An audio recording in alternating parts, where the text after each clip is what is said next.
തിരുവനന്തപുരം ജില്ലയിലെ നഗരസഭകളെ മുൻനിർത്തിക്കൊണ്ടാണ് സമരം നടത്തുന്നത്. എന്താണ് ഈ സമരത്തിന്റെ ഉദ്ദേശം? ഇവിടെ പ്രിയപ്പെട്ട അധ്യക്ഷൻ സ്വാഗതപ്രസംഗം സൂചിപ്പിച്ചു. ഇത് ഞങ്ങളെ സംബന്ധിച്ചിടത്തോളം ജീവിക്കാൻ വേണ്ടിയുള്ള സമരമാണ്, ഞങ്ങളുടെ നിലനിൽപ്പിന് വേണ്ടിയുള്ള സമരമാണ്.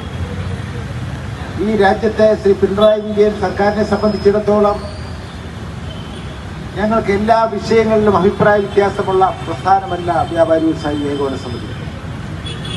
ഞങ്ങളുടെ പല ആവശ്യങ്ങളും അംഗീകരിക്കപ്പെട്ട ഒരു ഗവൺമെന്റാണ് ശ്രീ പിണറായി വിജയൻ്റേത്. ഞങ്ങൾക്ക് ആദ്യമായി വ്യാപാര മന്ത്രാലയം സ്ഥാപിച്ചതെന്നത് ബഹുമാനപ്പെട്ട പിണറായി വിജയൻ അവർകളാണ്.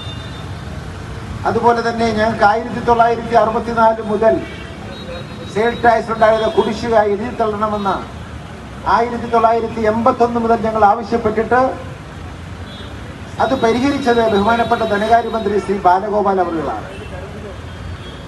അതുപോലെ തന്നെ വ്യവസായികൾക്ക് നൽകുന്ന ലോൺ തന്നെ കച്ചവടക്കാർക്ക് നൽകാൻ തുടങ്ങിയത് വ്യവസായ വകുപ്പ് മന്ത്രി ശ്രീ രാജീവാണ്.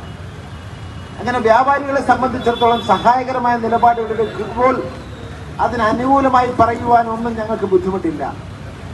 ഞങ്ങൾ കക്ഷി